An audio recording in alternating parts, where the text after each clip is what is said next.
There probably was some investigation, but they did it so subtly that my family was not aware of my assignment.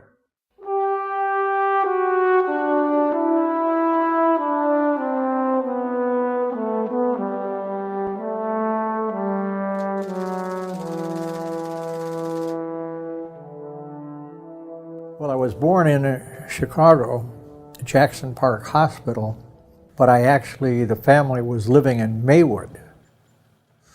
A friend of mine at high school invited me to go along as he and his parents took a look at Beloit College, a small liberal arts college right at the edge of Wisconsin, Illinois.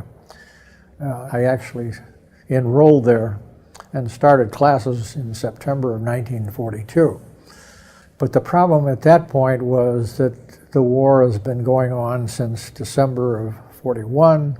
The draft itself is ever present. You don't know what can happen as far as getting called into service. Men between the ages of 18 and 26 can go into training immediately. I became aware of the enlisted reserve corps, and the language of the document led you to believe that you could continue with your college studies. When you graduated, you would then immediately enter service. But I should have read it more carefully because there was language in it that indicated that the government could call you at any time. And any time became 2 months after I signed the papers. And then my mother and another college friend, Don Lyons, and the two of us entered service together. My mother was the type of person that wanted to drive us from the gate to our barracks, but naturally the guards would not let that happen. But that'll give you some insight into my mother. She was that sort of a person. And taking the Army General Classification Test, I learned later, not too much later, that I had scored 142 on the test, and you need 110 to be considered for Officers Candidate School. But after a few days of processing, we wound up on a train which took us to Miami Beach, Florida.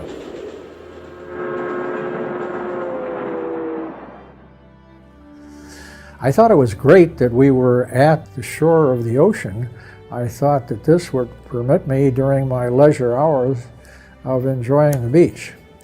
That was incorrect in that the powers that be had strung barbed wire down the beach, and there were guards with Thompson submachine guns perched on their hip, so that if you decided you wanted to take a dip, you had some major problems in doing so.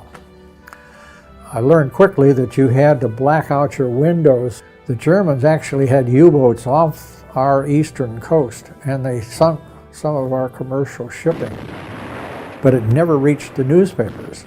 So the general reading public never understood that this was happening.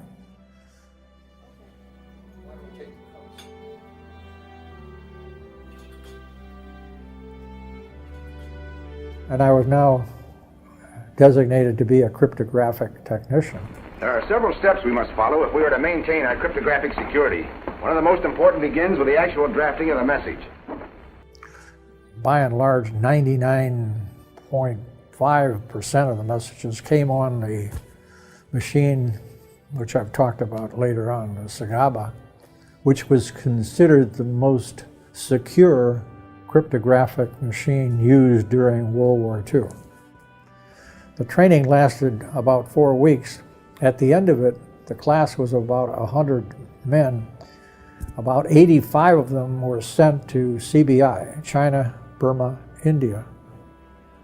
And the rest of us, including yours truly, was sent to Jefferson Barracks, an Army base just outside of St. Louis. But we spent about 4 months there. We were then put on a train and sent to Camp Patrick Henry, which was just a staging area until you got on a ship. As I descended, I realized that where I finally wound up was just about the waterline. So if we ever got hit by a torpedo in any ways, it was so long CRD. And as we left the harbor, I'm looking around for other ships, thinking that our travel would be in a convoy. That did not occur. We were a single ship, and 8 days later, we wound up in Casablanca.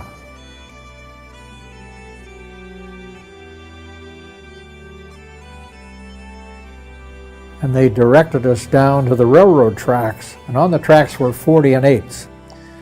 Basically boxcars that had originally been used during World War I and were now available for our luxury during World War II.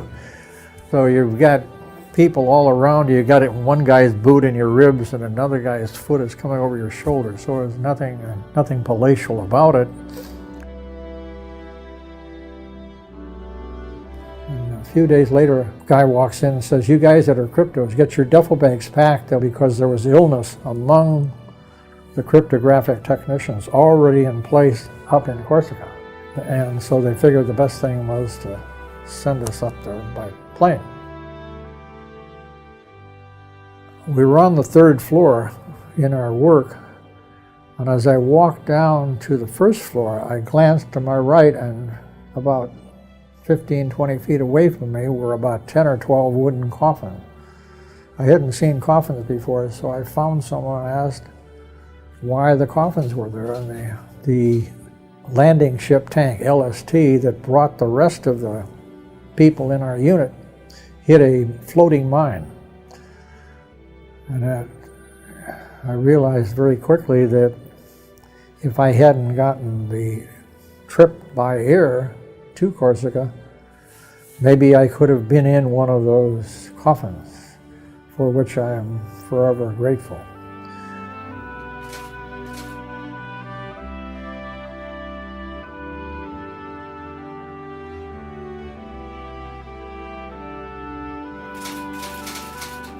My family was not aware of my assignment, but I'm sure there was some checking, because to be dealing with a cryptographic system, they had to be checking up on you to make sure you were a certified, loyal American citizen and could be entrusted with a machine such as the Sagaba. On the top of the machine were 5 rotors, and each day you would set those rotors in a specific alphabetic alignment. Today it might be CJAYQ. So once you had set the rotors, you were a typist. You were either encoding a message or looking at text and decoding it, so that the message would detail the number of planes, bombers, and the site of their attack. So once we had decoded the message and sent it on through our message center, it went to a controller, much as we have at our airports. If he saw those 10 or 12, 15 bombers heading through, he knew they were friendly. They were not enemy bombers, because our message confirmed their departure and their destination. All working together, because it's teamwork every second or die. I was given orders to report to the headquarters of the 22nd Tactical Air Command, which was headquartered in Florence, Italy. So we're there from like mid-September until early December of '44. 6 of us were sent to an advance headquarters between Florence and Bologna, and we were living in tents in the mountains, the Apennine Mountains, and in winter, tents are not a normal, comfortable habitat. And we did have an oil stove in the middle of it. I almost blew the tent up at one point because I came off duty and had to relight it. Fortunately, I didn't blow up the tent. The war ended in Italy on May 2nd, and it ended in all of Europe on May 8th of 1945. My father was very happy to see me, because I had saved my cigarette ration since I didn't smoke, so I kept pulling out these cartons of cigarettes. He was most impressed by that from my duffel bag.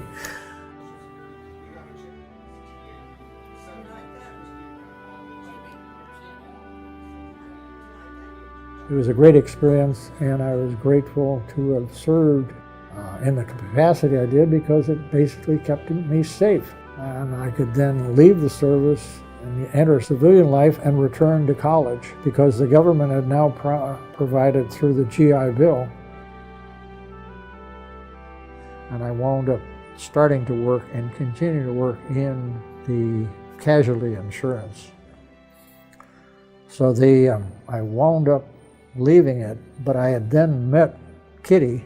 My former boss invited me to his second wedding. I didn't want to go by myself, but I had already met her and realized that she had lost her husband by a heart attack, and asked her to accompany me, which she did, and that's what started us to be a couple.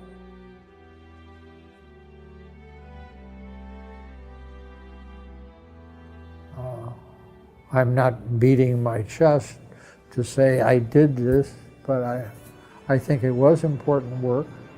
And the fact that I had scored as well as I did on the Army General Classification test demonstrated that I could handle that work effectively. And that's all I wanted to do it.